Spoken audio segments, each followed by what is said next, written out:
오늘 오후에는 제가 사실은 멀리 준비를 했는데 갑자기 바꿨습니다. 이렇게 주제를 여러분들하고 나눌 말씀을 바꿨습니다. 이유는 어느 형제하고 이렇게 전화를 이렇게 몇 번 주고받고 교제를 했습니다. 그래서 이 부분은 나누고 싶다라는 생각이 더 강해서 오늘 이 주제를 나누기로 했습니다. 히브리서 10장을 보겠습니다.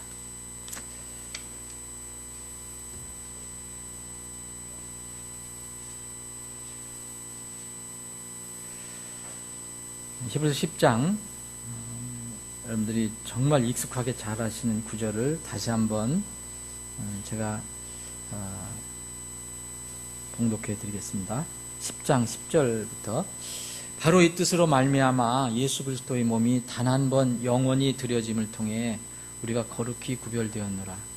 제사장마다 날마다 서서 섬기며 자주 같은 희생물들을 드리되 그것들은 결코 죄들을 제거하지 못하거니와 오직 이 사람은 죄들로 인해 한 희생물을 영원히 드리신 뒤에 하나님의 오른편에 앉으사 그 이후부터 자기 원수들이 자기 발받침이 될 때까지 기다리시느니라. 그분께서는 거룩히 구별된 자들을 단 한 번의 허물로 영원토록 완전하게 하셨느니라. 이것에 대하여는 성령님께서도 우리에게 증인이 되시나니 그분께서 앞서 이르시기를 그 날들 이후에 내가 그들과 맺은 언약이 이것이라. 주가 말하노라. 내가 내 법들을 그들의 마음속에 두고 그들의 생각 속에 그것들을 기록하리라 하신 뒤에 또 내가 그들의 죄들과 불법들을 다시는 기억하지 아니하리라 하셨느니라. 이제 이것들의 사면이 있는 곳에서는 다시는 죄로 인한 허물이 없느니라. 아버지 하나님, 저희들 오후에 다시 모여주는 찬양하고 경배할 수 있는 이 특권과 장소와 은혜를 허락해 주시면 감사합니다. 저희들 점심에는 이제 애찬으로 귀한 양식을 저희들에게 허락해 주셔서 저희들이 육을 위해서 음식을 먹고 또 이 시간에는 우리 또 영혼을 위해서 다시 주님 앞에 모여 말씀을 서로 나누어 먹습니다. 이 말씀은 주님만 오직 공급해 주시는 분입니다. 사람은 단순히 대언하고 전하는 자에 불과합니다. 주님께서 원하시는 말씀을 우리 회중 사랑하는 지체들에게 오늘 오후에도 공급해 주시옵소서. 거룩하신 예수님의 이름으로 기도합니다. 아멘. 에어컨 틀었어요? 에어컨? 에어컨 바람이 나는 것 같은데. 이 지구상에 종교가 얼마나 있을까요? 종교. 근데 수를 셀 수 없을 정도로 많습니다. 세계 5대 종교라든 7대 종교라고 이렇게 하고 사람마다 몇 대 종교 이건 틀릴 수 있지만 불교, 유교, 회교, 힌두교, 유대교, 또 개신교, 또 천주교, 개신교, 천주교를 묶어서 어떤 기독교라고 하는 분도 있고, 이런 세계 큰 종교들 외에 수백 개의 종교가 있습니다. 아마 수천 개가 될 수도 있을 것입니다. 이른바 기독교라는 이름 안에서도 수백 가지 종류가 있습니다. 한국에서 가장 큰 교파, 기독교 교파, 장로교만 해도 장로교 안에 수백 개의 파가 있습니다. 사실 이 세상 지금 한 70억 인구가 좀 넘은 걸로 알고 있는데 그 수많은 인구 중에서 종교가 없는 사람, 신앙이 없는 사람은 없다. 하나님을 믿지 않는 불신자도 실제로는 자 종교를 가지고 있습니다. 무엇인가 믿거나 의지하거나 하는 것이 다 있습니다. 정말 불신자라고 하는 사람, 정말 무신론자라고 하는 사람도 이야기를 나눠보면 자기 자신을 믿고 있는 것을 발견합니다. 그러니까 안 믿는 사람은 사실 없어요. 무엇을 믿느냐, 어떻게 믿느냐 차이죠. 살아있는 동안에 어떤 믿음을 가질 것이냐, 이것이 이제 인생에게 주어진 큰 과제인데, 지금 말씀드린 대로 어떤 사람, 나는 아무것도 안 믿어, 그런 사람이 있어요. 가끔가다 만나면. 근데 결국 얘기하다 보면 자기를 믿더라고. 근데 이것도 믿는 건 믿는 건데 영원한 생명과는 아무 관련이 없는 헛된 믿음입니다. 오늘 오후에는 이 성경신자, 여러분들이 다 성경신자임을 저는 믿습니다. 성경신자라면 아주 기본적인 믿음을 다시 한번 복습해보고 싶습니다. 지난 11월, 지난주 말고 그 전주에 제가 여러분들이 기억하시는 분이 있을 겁니다. 제가 복습을 한번 하자, 그런 얘기를 말씀드렸어요. 그래서 이 주제는 성경 기록의 어미성, 위대한, 너무 중요한 그 성경 기록에 관해서 이렇게 복습을 한번 해본 적이 있습니다. 오늘 오후도 복습하는 의미로 여러분들과 나누기로 하는데, 이게 뭐 오늘 새롭게 성경을 해석할 것도 없습니다. 우리 주님께서 우리 교회, 비록 적은 교회지만, 적은 회중이지만 새로운 사역지로 분명히 인도하셨습니다. 이제 새로운 결단, 또 열정, 이걸 가지고 전도에 우리가 임해야 합니다. 우리가 흔히 전도라고 하는 것은 문자적으로 한번 풀어보십시오. 전할 전자에다가 길도자입니다. 이건 뭡니까? 길을 알린다는 거거든요. 길을 알린다. 하나님 말씀을 통해서 걸어갈 수 있는 올바른 길, 그게 바로 전도입니다. 그걸 알려주는 거. 꼭 사람이라면 꼭 걸어가야 할 길, 이것이 이제 그것을 알려주는 것이 전도인데, 이것이 성경에서 얘기하는 올바른 길, 꼭 걸어야 할 그 길이 바로 복음이라는 거죠. 복이 되는 소식이다. 여러분 다 복받기 원하시잖아요. 복이 되는 소식이다. 이게 복음이죠. 이 복은 당연히 썩어 없어질 일시적인 복이 아니라 영원히 우리에게 남아 있어야 할 그런 복이어야 되는 것을 압니다. 그래서 먼저 복과, 우리가 복을 자꾸 얘기하는데 복하고 관련된, 직접적으로 관련된 거 하나를 생각해 보겠습니다. 여러분 다 복받기를 원하시잖아요. 우리 교회 성도들은 굉장히 점잖아서 복받기를 원하십니까? 그러면 아마 거의 대답을 안 하실 거예요. 속으로는 다 그럼 말이라고 하십니까? 그랬죠. 네. 사람이라면 다 복받기를 원해서, 지금 여러분들이 얘가 여쭤보면 다, 그럼 쟤 다 복받기를 원하죠. 다 복을 받기를 원하는데, 이 복, 영어로 blessing, 이 정의를 어떻게 내리느냐, 이 세상과 성경이 내리는 정의가 틀려요. 세상에서 사람들이 생각하는 복, 그리고 하나님께서 우리에게 가르쳐 주신 그 복은, 성경을 통해서 가르쳐 주신 복은 세상에서 정하는 것과 성경이 정하는 그 정의가 좀 다르다는 거예요. 세상은 어떻습니까, 여러분? 이게 동의하실 겁니다. 우리가 육체로 사는 동안 다음 세상 생각 안 해요. 육체로 사는 동안 누릴 수 있는 물질적인 복, 주로 이것을 말합니다. 여기다가 조금 나아간 분들은 정신적인 복, 명예적인 복, 그리고 조금 얘기하면 자손의 복, 뭐 이런 것까지도 이제 이야기합니다. 이걸 다 묶어서 얘기하면 한마디로 인생의 부귀영화, 부귀영화, 이거 복이라고 정의할 겁니다. 다르게 이렇게 얘기하시는 분 있습니까? 여기 부귀영화에는 건강 들어가 있어요. 여러분들 지금 건강을 해서 했었는데 그것도 다 들어가 있는 겁니다. 오래 사는 것도 들어가는 거고. 그런데 이러한 정의는 어떻게 내려진 거냐? 사람에게는 영원한 시간이 있다는 것을 믿지 않거나 또 불어 그것을 인정하지 않거나 하려는 그런 태도에서 내려진 정입니다. 다음 세상이 있다는 것, 영적인 세계가 있다는 것을 기초로 하지 않고 믿지 않는 데서 그것을 기초로 해서 내린 정의가 바로 우리가 생에 살아있는 동안에 누리는 복을 얘기합니다. 그런데 성경은 그것도 복의 일종이지만 성경은 이 땅에서 누리는 부귀영화가 복이다라고 이야기하지는 않습니다. 성경은 이 땅에서 혹 부귀영화를 누리지 못하더라도 하나님께서 예비하신 그 다음 세계에서 안식을 취하는 것이 복이라고 얘기합니다.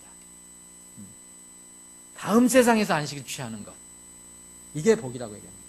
이걸 아주 정말 생생하게 우리에게 알려주는 거 잘 아는 그 누가복음 16장에 있는 부자와 거지 나사로 그 이야기, 이거 우화가 아니라는 걸 말씀드렸죠.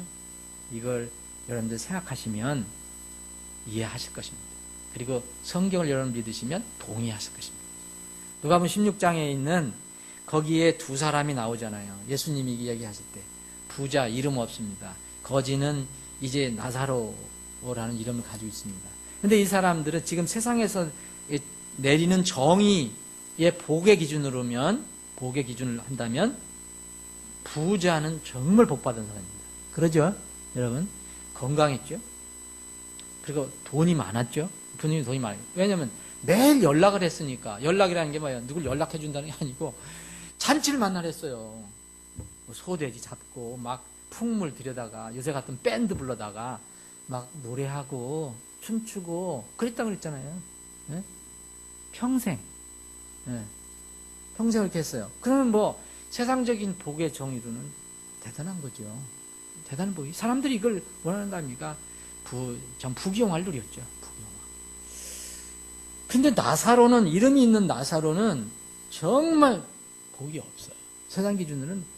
여러분 병든 거 복 아니죠? 가난한 거 복 아니죠? 그것도 또 업신여김 당한 거 복 아니죠? 근데 이런 것들 다 가지고 있어요. 거지 나사로는 다른 집에 있는 것도 아니고 이 부잣집 이 대문에 있어요. 또 건강한 것도 아니에요. 친구는 개밖에 없어요. 아픈 데 와서 핥아주기나 하고. 여러분 정말 세상 기준으로 이게 복이 아닙니다. 누가 이거 이렇게 되기를 원하겠습니까? 여러분 그런데 우리 주님께서 직접 이 말씀을 해주셨어요. 사랑하는 자들아, 너희들이 복에 대해서 정말 깊이 생각해봐. 여러분 잠시 후에 여러분 이 땅에서 복이 있는 사람이나 혹시 세상적인 기준으로 복이 없는 사람이라도 똑같은 게 하나 있어요. 한번 죽는 거죠. 여러분들은 참 귀한 정말 복을 받는 세대에 살아요. 정말 복 중에 복. 어떤 거예요? 나팔 소리 나면 여러분들은 육체의 죽음을 통과하지 않고 올라가거든요. 그죠? 성경 말씀 그대로 믿으시죠? 복 중에 복이에요, 지금 이 시대에는. 정말 예수님이 오실 때 우리를 그냥 산채로 끌어올리신다고 그랬으니까. 근데 과거에 우리 이전 세대에는 이거를 체험을 못했어요. 우리가 이것을 체험할 겁니다. 이 세대 늦어도 다음 우리 자손 다음 일대. 근데 거기까지는 안 갈 것 같아요. 제 생각에는. 그러나 우리 날짜는 모릅니다. 이 부자와 거지 나사로 이야기 주님께서 직접 얘기하신 이 말씀을 보면 세상적인 기준의 복은 예수님께서 하나님께서 말씀하신 복하고 다르다. 여러분 보면 두 사람이 꼭 맞이해야 하는 것이 뭡니까? 육체적인 죽음이에요. 거지는 병들어서 죽었는지 모르겠어요. 부자는 아마도 내가 보기에는 너무 먹어서 요새 같으면 현대병이 걸려갖고 그럴 가능성도 있어요. 그죠? 맨날 뭐 소고기, 돼지고기, 뭐 닭고기 뭐 푹 먹고 뭐 운동도 안 하고 맨날 음악이나 듣고 뭐 그랬으니 요새 같으면 뭐예요? 요새 같으면 여러 가지 뭐 현대병이 있었겠죠. 그래서 죽었는지 하여튼 모르겠어요. 하여튼 죽었어요. 다 죽었다 그랬어요. 다 죽었잖아요? 다 죽습니다. 우리는 이제 들림받겠지만 그래도 우리도 이미 한번 죽었으니까 죽은 거예요. 여러분 안 죽고서 지금 여기 거듭난 사람 없습니다. 믿음으로 다 한번 죽었잖아요. 그리스도와 함께. 육신의 죽음 후에 확정된 영원한 상태가 거기에 펼쳐졌어요. 예수님께서는 이렇게 얘기하십니다. 이것이 궁극적인 복과 저주가 아니냐. 그죠? 정말 너무 종기가 나고 너무 고통스러워서 개가 와서 핥아준 그 거지 나사로가 죽는 순간 천사의 이끌림 받아서 아브라함의 품에 안깁니다. 아브라함 품은 지금 낙원이에요. 네? 그 영원한 복락, 병 없고 고통 없고 죽음 없고 가난함 없고 이런 곳에 안깁니다. 그런데 평생을 놀고 먹고 뭐 아마 재산을 많이 물려받았는데 모르죠. 이 사람은 똑같이 죽었는데 안 믿었던 세계에 떨어졌습니다. 눈을 뜨니까 이게 내가 안 믿었던 다음 세계에 와 있네. 여러분 거기에 있는 그 고통은 여러분들 잘 아실 것입니다. 이 영원한 복과 저주는 무엇으로 결정됐습니까? 바로 거기 누가복음 16장에는 정확하게 그 문제는 얘기하지 않지만 바로 개인의 영혼의 죄 문제입니다. 거기에 암시가 있습니다. 끝에 마지막에 그 거지가 아니 그 거지 나사로는 아브라함 품에 안기고 부자는 이제 뒤늦게 지옥에서 깨달았잖아요. 깨달았는데 늦은 거죠. 그래서 할 수 없이 아이고 나는 어쩔 수 없지만 내 형제 5명이라도 살려보자 그랬죠? 그래서 이제 아브라함에게 부탁을 하잖아요. 나사로를 좀 살려서 보내라. 그럼 우리 형제들이 지금 안 믿지만 믿을 거다. 믿을 거다 분명히. 그런데 뭐라 했습니까? 성경 말씀 안 믿으면 대언자가 지금 기록한 말씀, 대언자의 말을 믿지 않으면 아무리 얘기해도 설득 안 당할 거다. 그렇죠? 거기에 말씀이 나옵니다. 대언자라는 것은 그걸 얘기합니다. 그럼 대언자가 가르쳐준 게 뭡니까? 대언자가 기록해준 게 여기 창세기서부터 여기까지 계시록까지 기록한 것이 뭡니까? 복과 저주는 죄와 관련이 있습니다. 바로 개인 영혼의 죄 문제입니다. 인정하든 인정하지 않든 사람은 죄인으로 태어납니다. 죄인으로 평생 살아갑니다. 그런데 하나님께서 첫사람 아담과 언약을 맺으셨어요. 이 언약이 사실 죄의 기준입니다. 언약을 지키면 죄를 짓지 않는 것이고 이 언약을 지키지 않으면 범하면 죄를 짓는 것입니다. 하나님께서 세우신 누구도 변경할 수 없는 이 선언이 있습니다. 이 죄의 값이 무엇이냐 이거예요. 죄의 값은 사망입니다. 죄의 값은 죽음입니다. 로마서 6장 23절 죄의 싹은 사망이다. 이게 대선언이죠. 하나님 말씀을 어기는 것도 죄를 짓는 거고 반드시 죽어야 하지만 이제 로마서에서는 더 구체적으로 클리어하게 아주 분명하게 죄의 값은 죄의 값이 대가는 죽어야 하는 거다라고 얘기합니다. 에스겔 대언자 구약의 에스겔 대언자는 이렇게 얘기합니다. 죄를 짓는 혼은 다 죽는다. 죄를 안 짓는 혼이 있어요? 죄를 짓는 혼은 죽을지니라. 에스겔에서 18장 4절 20절 나옵니다. 그리고 바울 사도는 로마 교회에 또 이렇게 얘기합니다. 이렇게 이 죄는 이후로 다 본인의 의지에 불구하고 유전적인 거다. 나는 뭐 독야청청 아주 성결하게 고결하게 살아서 나는 죄인이 아니다. 그런 사람은 없어요. 로마서 5장 12절 보면 그러므로 한 사람으로 말미암아 죄가 세상에 들어오고 죄로 말미암아 사망이 들어왔나니 이와 같이 모든 사람이 죄를 지었으므로 사망이 모든 사람에게 임하였느니라. 이것이 사람의 운명이죠. 그래서 죄와 죄의 싹은 본인 의지에 불구하고 유전적인 겁니다. 아무도 거역할 수 없습니다. 동시에 또 이 죄는 본성적입니다. 내가 안 지려고 해서 안 짓는 것이 아니에요. 이거는 이 본성상 이거는 피할 수가 없습니다. 야고보서 5장에 보면 이런 말씀이 있어요.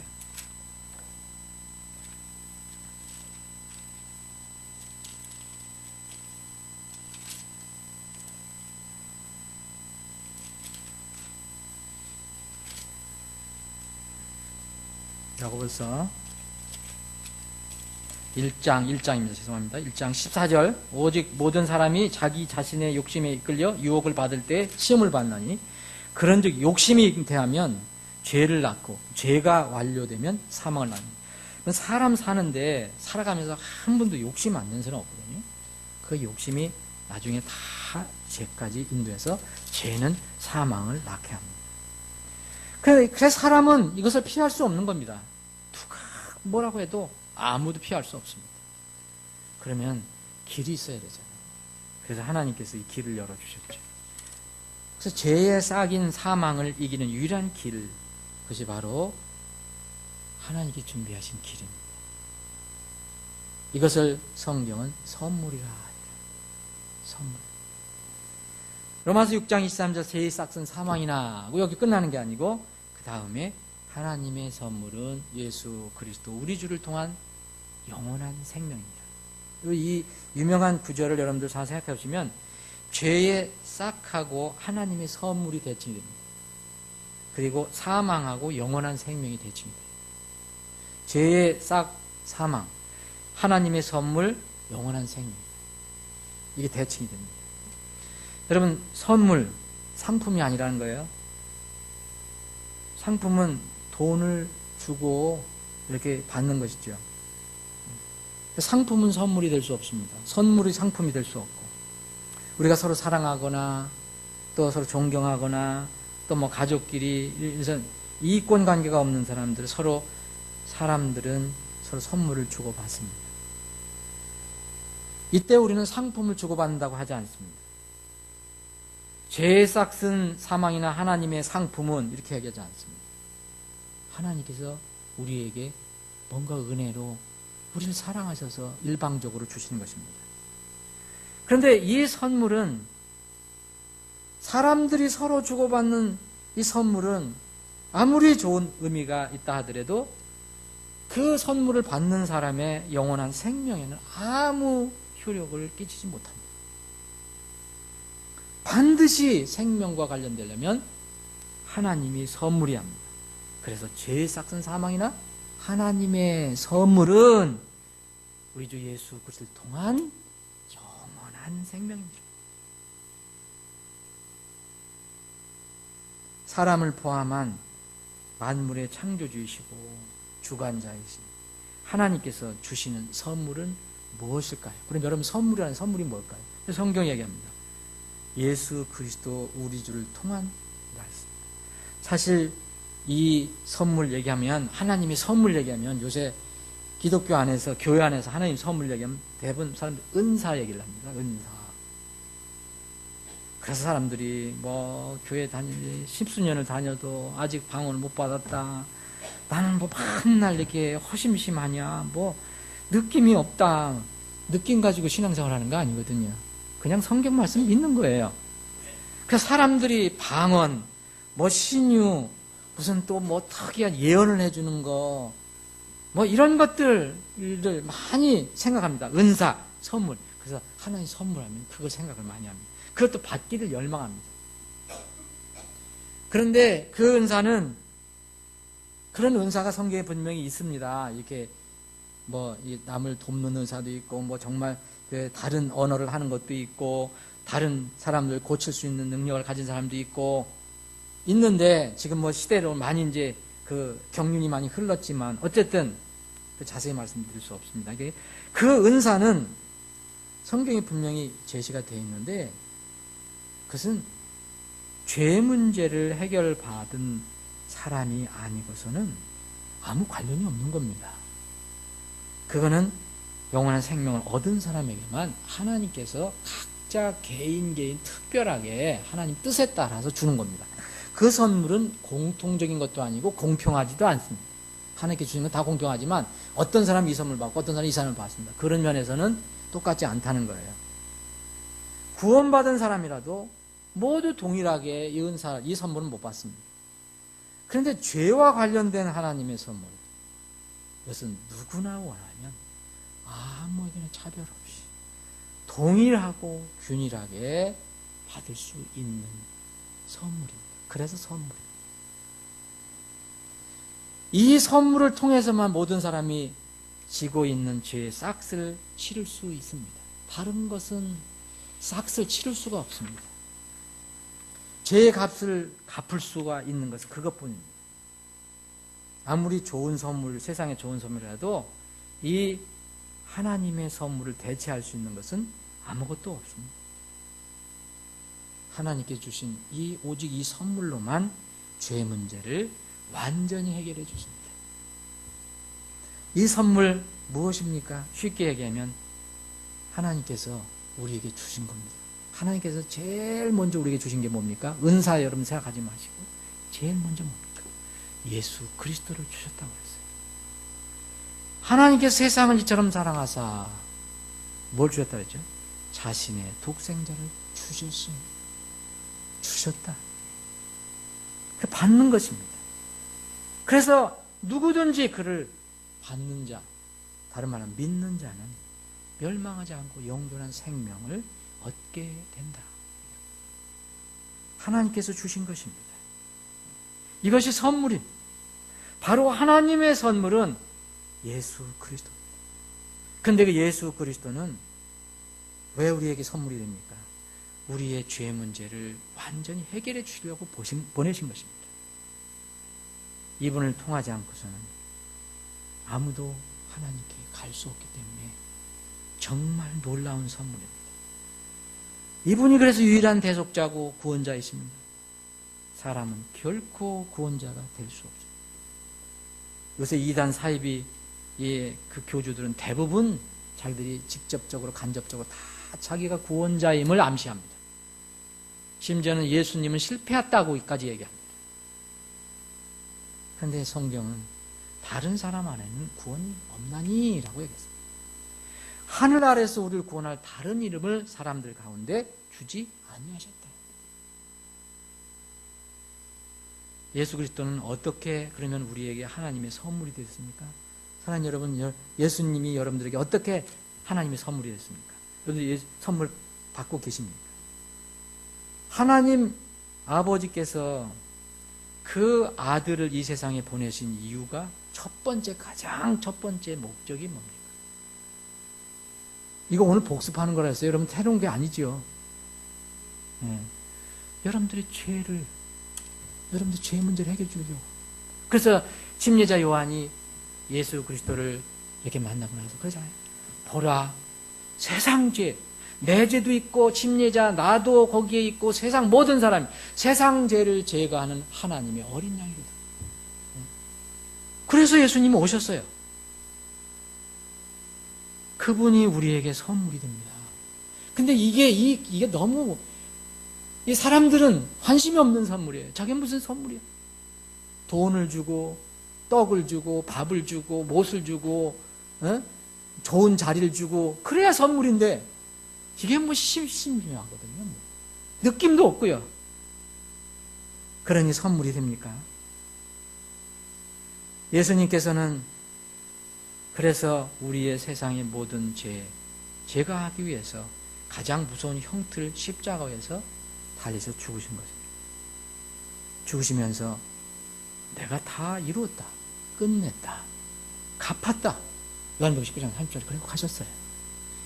그분이 예수님이 오셔서 할 일이 없어서 내가 다 끝냈다, 갚았다. 뭘 끝내고 갔다는 겁니까? 하나님께서, 아버지 하나님께서 그분에게 주어진 그 사명을 끝내고 간다는 겁니다. 그것을 외치고 숨을 거두셨습니다. 그래서 이후부터는 예수님의 죽음과 예수님의 죽음으로 인한 피가 사람들이 살리는 일이 됐습니다. 복음은 바로 그겁니다. 고린도전서 15장 그 말씀하지 않습니까? 3절부터 4절까지. 그리스도의 죽음입니다.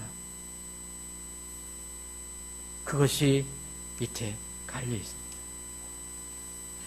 나의 개인적인 모든 죄가, 여러분은 개인의 모든 죄가 그 예수 그리스도, 하나님께서 보내신 그 예수 그리스도의 피 흘리심과 죽으심으로 인해서 죄값이 다 갚아졌다, 제거됐다, 치루어졌다. 이것을 믿는 것이 복음을 믿는 것입니다. 이 사실의 주인이신 바로 예수 그리스도를, 그분을 내가 인격적으로 내 죄를 처리해 주신, 완전히 갚아주신 그 나의 주다, 나의 구원자라고 그 믿는 것, 이것이 바로 믿는 것입니다. 다른 말로 하면 선물, 곧 하나님께 주시는 이 선물을 내가 기쁘게 받았다, 이것이 바로 믿는 것입니다. 오늘 본문 말씀은 여러분들 잘 아시겠지만, 이게 제가 왜 이 말씀을 가지고 나타냈냐면, 여기에 보면 단영완 속죄라는 게 나옵니다. 14절 보면 그분께서 거룩히 구별된 자들을 단 한 번 허물로 영원토록 그리고 완전하게 하셨습니다. 예수님은 이 히브리 기자를 통해서, 바울이라고 믿는데 하나님께서 이 히브리 기자를 통해서 그냥 불분명하게 얘기하신 게 아니고 아주 3번씩이나 강조해요. 단 한 번에 끝낸다. 그리고 그거로 영원이다. 그리고 완전하다. 단영한 속죄를 선언하셨습니다. 이것이 히브리서의 중심 가르침입니다. 이 사실을 진정으로 믿는 것이 믿는 것입니다. 그럼 이 사실을 믿지 않는 것은 믿지 않는 것입니다. 우리가 세상에서 얘기할 때 흔히 교회에다 가면 믿는다, 예수님 믿는다 하지만, 예수님을 정말 위해서 눈물을 흘린 사람도 믿지 않는 사람이 있습니다. 참 아이러니컬하죠. 예수님의 십자가상만 봐도 우는 사람이 있다 하는데, 그 울어도 예수님이 하신 일을 다 믿으면 안 믿는 겁니다. 여러분, 제가 왜 이런 말씀을 드리냐면, 우리가 이제 전도를 하고 사역을 해요. 근데 우리가 가장 기본적인 것 같으면서도 우리가 어떤 때는 이거를 잘 전하지 못하거나 나누지 못할 때가 있어요. 예수님을 믿는다고 하지만 실제로는 믿지 않는 불신자로 사는 사람들이 있어요. 여전히 예수님 믿는다, 나 예수님 믿는다 하면서도 여전히 구원받지 못한 상태에 있는 사람이 있어요. 이걸 기독교 종교 안에 있는 사람이라고 볼 수 있죠. 제가 이 며칠 동안 어느 형제하고 이렇게 전화하고 문자하고 뭐 했던 형제가 바로 신진성 형제예요. 제가 이제 소개를 해드릴 거예요. 신진성 형제 20년 만에 어머니를 만났습니다. 지금 말씀드렸죠? 20년 만에 집을 나간 어머니, 그러니까 아버지하고 어머니하고 어렸을 때 헤어져 갖고 집을 나가는 어머니를 20년 만에 우연히 만났대요. 식당에서. 근데 너무너무 이게 반가운 어머니를 만났는데, 이 신진성 형제 열심, 여러분들 아시죠? 정말 진리는 추워도 흔들리지 않는 그런 형제. 그 어머니를 만나서 얘기하다 보니까 어머니가 교회에 다닌다는 걸 알게 됐고, 아마 그 아버지하고 그 고통 속에서 헤어지고 나서 아마 계속 다니셨는 것 같아요. 20년을 다니신 것 같아요. 근데 진성 형제가 그 연락이 온 건 뭐냐면, 어머니가 한마디로 얘기하면 열심 있는 교인인데 거듭나지 못했다는 얘기예요. 그래서 어제는 전화도 같이 하고 또 문자로 쭉 연락이 왔습니다. 어머니가 이런 상황입니다. 그래서 쭉 왔어요. 이 가장 치명적인 문제는 그 어머니가 그런 교회에서도 계속 가르침을 받고, 원죄는 물론 예수님께서 해결하셨다. 그런데 내가 맨날 살면서 짓는 거는 내가 맨날 회개하고 행위를 해야 된다. 갚아야 한다. 이걸 절대 믿고 있대요. 그래서 성경을 갖다 이렇게 여기에도 성경 구절을 갖다 드려도 아니라는 거예요. 나는 이렇게 믿어왔다는 거죠. 그리고 그러니까 그렇게 믿으니까 뭐가 문제가 있습니까? 구원의 안전을 보장을 못 받는 거예요. 그래서 이 구원의 영원한 보장을 믿지 않는다는 거예요. 그래서 항상 구원받은 것 같다가 또 떨어진 것 같다가, 그리고 거기다가 덧붙여서 재림 종말을 행위로 준비하라고 하는 그런 교회에 다니고 있는데, 신비적인 교회, 약간 신비적인 게 있는 것 같아요. 근데 그 진성 형제가 몇 가지 이렇게 거기 이렇게 해서 목사님이 이렇게 얘기하는 거를 했어요. 근데 뭐 예를 들어서 어느 집사님 뭐에 올라앉아 있는데 올라가지가 않는다. 자꾸 하늘로 올라가지 않는다. 행위가 좀 열심히 적다. 주의 종하고 주의 종에게 뭘 열심히 해주느냐. 그런 식의 마지막을 준비하는, 예?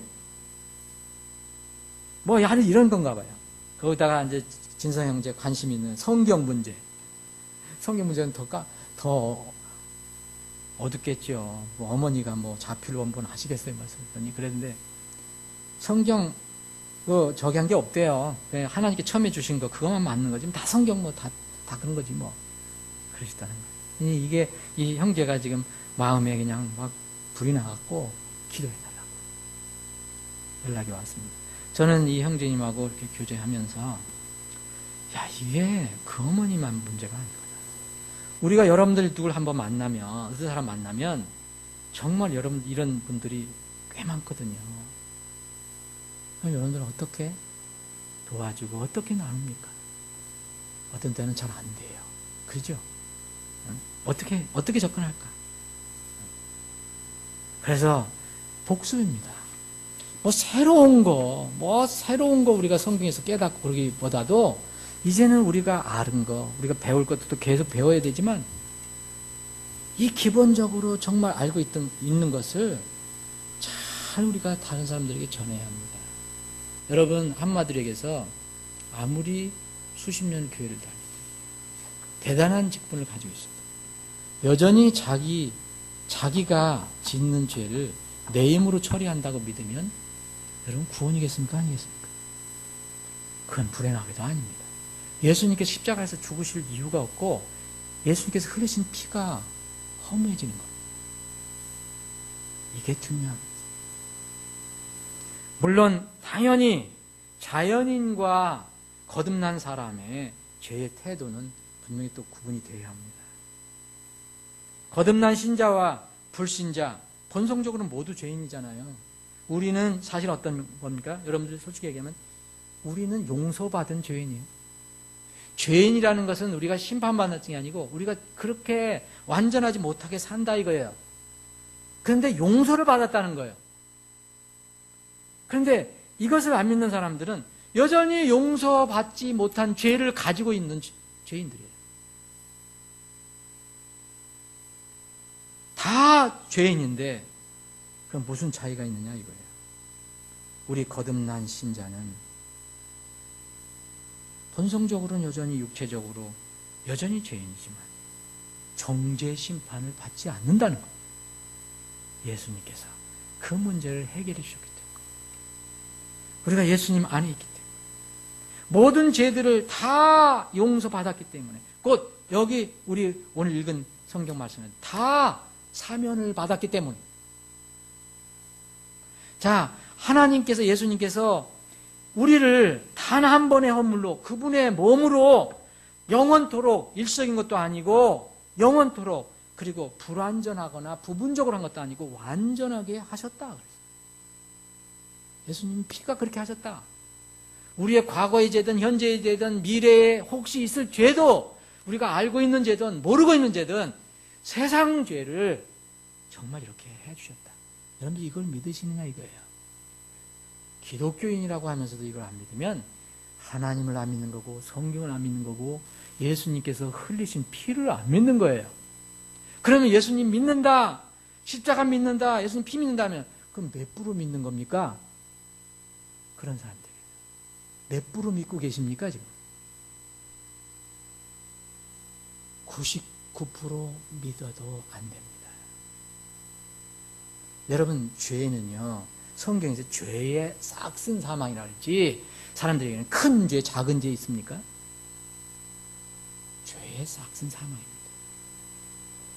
정말 내 안에, 정말 하나님께 보실 때, 이제 사면받지 못한 죄가 있다면, 가는 길은 정해져 있습니다. 그래서 성경은 강조합니다. 이렇게 강조하고, 이거는 개헌서서부터 계속해서 이렇게 얘기합니다. 여러분 몇 가지만 보겠습니다. 시편 103편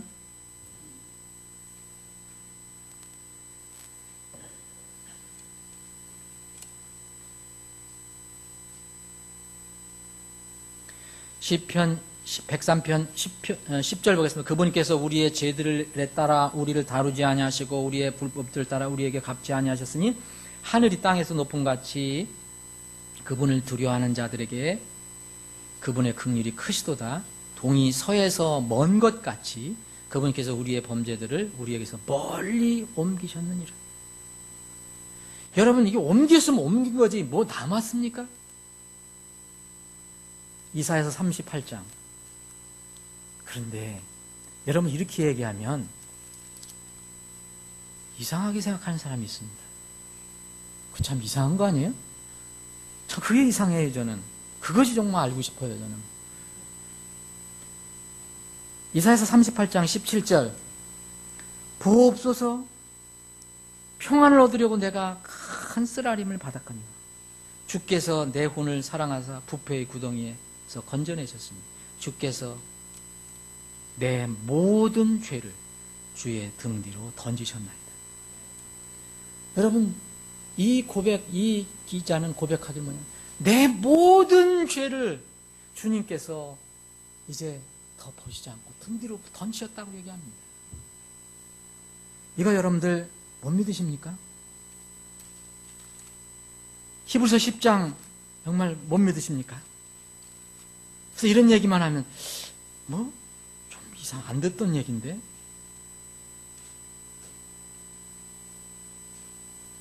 그래서 진성 형제한테 절대 어머니하고 다투지 마라. 왜 그러다 보면 다툴 수도 있잖아요.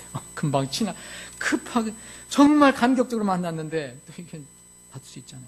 근데 인내하고 참고 기다리고 기도해야 합니다.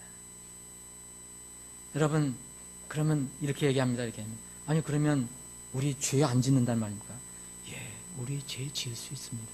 여러분, 우리 구원받은 사람은 죄와 싸워 얘기하지만 우리 본성상 죄 지을 수 있습니다. 죄는 티끌만한 것도 다 죄라고 그랬어요. 여러분, 그 죄의 종류가 많지만 다 죄입니다. 여러분들 세상에서 얘기하는 그 죄가 아닌 것도 하나님 입장에서는 효도 못한 것도 죄고, 남과 약속 안 한 것도 죄고, 뒤에서 수근수근하는 것도 죄고, 응?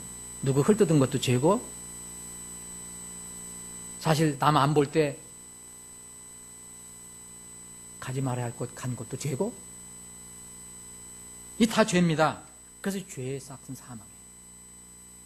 그런데 그러면 우리는 어떻게 왜 안전합니까? 그 죄까지 예수님께서 다 갚아주셨다는 겁니다. 그래서 단번에 영원히 완전히 갚아주셨다는 거예요. 이걸 못 믿으면 안 됩니다. 이걸 못 믿으면 예수님을 헛믿는 거예요.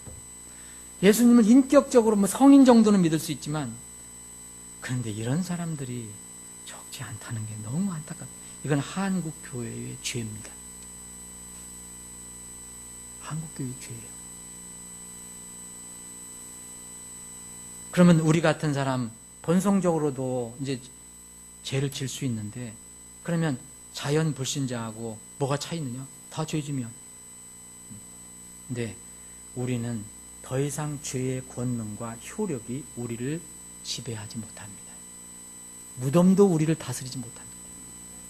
근데 예수 그리스도를 믿고 그 죄를 용서받지 못한 사람들은 여전히 거기에 지배를 받습니다.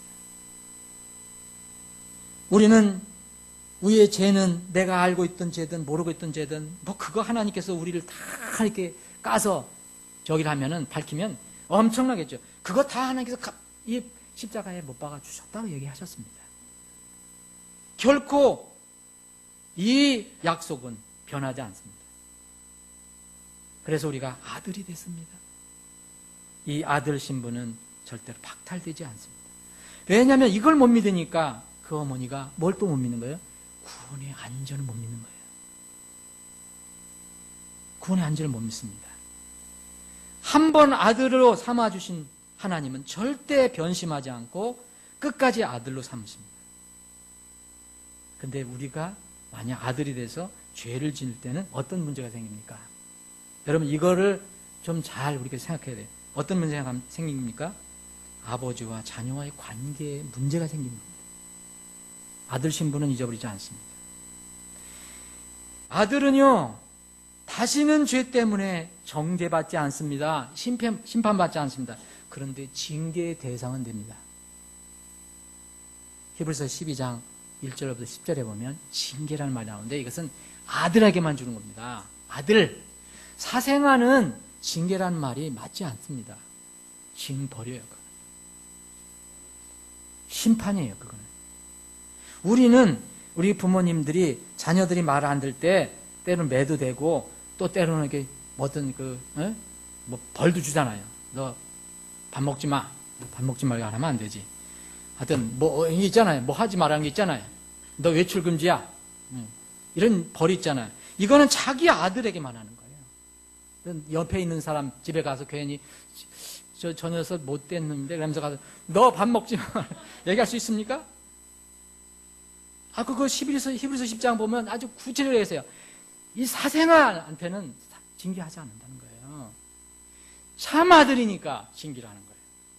여러분들 그래서 구원받은 사람이 죄와 자꾸 더불어 살면 징계를 받을 수 있습니다. 그리고 또 하나 상급이 사라집니다. 하나님의 이름을 욕되게 하고 하나님 마음을 아프게 하고 이 땅에서 때로는 그렇게 해서 다른 사람 구원받는데 실족시키게 하는 거 얼마나 큰 문제입니까? 그래서 요한 1서를 우리에게 주셨습니다. 요한 1서 2하고 2장은 1장 2장은 자 교제를 어떻게 해야 되느냐? 우리가 약한 거 있으면 자꾸 내놔라. 자꾸 주님 앞에. 이거는 우리가 구원받기 위해서 한 게 아니고 아들로서 부끄러운 점을 아버지께 내놓으라는 거예요. 이걸 구분을 잘 해야 돼요. 근데 어떤 분은 구원받지 못해요. 그거를 자꾸 내가 내 힘으로 갚는다고 생각하니까 문제가 생겨요. 안 됩니다. 정리를 하겠습니다. 여러분 이 성경에 보면 정말 이게 짧은 시간에 하지만 하나님께서 우리를 한번 구원시켜 주시면 하나님 손에서 빼앗아 갈 수 없다 그랬어요. 여러분 하나님 손에서 빼앗아 가는 사람이 있습니까? 안전하다는 거예요. 정말 안전합니다. 그 안전한 구원 속에서 그래서 그 아버지를 섬기는 겁니다. 우리가 복습을 한다고 그러고 또 이렇게 우리가 앞으로 이제 주위에 있는 영혼들에게 복음을 전해야 되는데 이런 종교인들을 많이 만나게 됩니다. 제가 어저께 이렇게 또 보니까 우리 교회 주위에 있는 교회들 다 모릅니다. 근데 교회가 여기 엄청나게 많습니다. 조그만 교회 이게 그 건물도 여기 있고 전에 처음에 여기서 우리가 올 때는 몰랐던 데인데 많습니다. 다 정말 기도할 겁니다. 이분들이 다 구원을 받았으면 좋겠지만 구원을 받지 못했다면 이런 그 진성 형제 어머니처럼 20년을 다녔는데도 여전히 그런 상태입니다. 이런 사람들을 만나게 되면 어떻게 할 겁니까? 새로운 거 성경 여러분 깨달을 필요 없습니다. 이제는 우리가 무장을 해서 이 진리를 지혜롭게 전해야 한다. 얼마나 기쁜 소식입니까? 네? 여러분 그런데 실상 잘 전할 것 같아도 여러분 그 사람 딱 여름이 있으면 실제 상황이 되면 잘 안 되죠. 한번 해보세요. 잘 안 될 겁니다. 그래서 이런 가장 기본적인 문제만큼이라도 좀 확실히 해서 우리에게 주어진 이 사역지에서 부지런히 또 바르고 정확하게 복음을 전합시다. 앞으로 이런 기본적인 것을 좀 같이 나눌 수 있는 시간이 계속 있었으면 좋겠습니다. 아버지 하나님, 오늘 저희들에게 복된 주의를 허락해 주심을 감사합니다. 주님께서 우리의 모든 죄, 과거의 죄든 현재의 죄든 미래의 죄든 우리가 알고 있는 죄든 모르고 있는 죄든 모든 세상 죄를 이제 제거하시기 위해서 아버지 하나님의 명을 받아 이 땅에 성육신하셔서 사역하시다가 정하신 때에 십자가에 피 흘려 죽으시고 묻히셨다가 우리의 영광스러운 부활을 위해서 부활해 주신 주님, 그 날을 기념해서 저희들이 이렇게 매 주일 기쁨으로 모입니다. 이 복된 주일, 오늘 하루도 이 놀라운 진리를 가슴에 품고 또 상기하면서 남은 시간도 보내기를 원합니다. 주님, 지금은 우리가 연약한 가운데 있지만 우리에게 주어진 일은 참으로 중차대해야 합니다. 하나님께서 우리에게 맡겨주신 그 일들은 참으로 어미하고 중요합니다.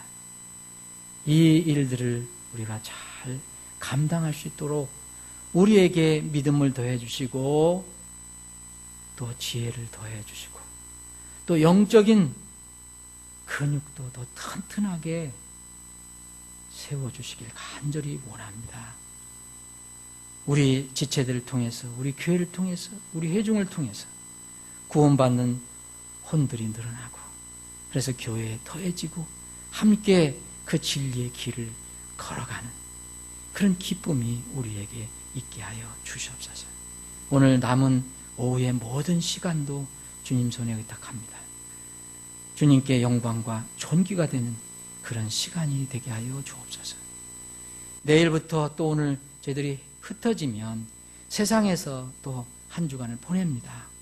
어디서 무슨 일을 하든지 주님, 그것이 주님의 말씀과 동행하는 곳이라면, 주님이 성령으로 함께 우리와 동행해 주시는 곳이라면 작은 천국임을 고백하며, 또 우리가 어떤 일을 하든 무슨 일을 하든 어디에서 있든 간에 우리가 예수님의 사신으로서, 메신저로서, 사자로서 작은 예수님의 대리자 역할을 잘 감당하는 그런 아름다운 향기를 짙게 풍기는 삶을 살게 하여 주시옵소서. 거룩하신 예수님의 이름으로 기도합니다. 아멘.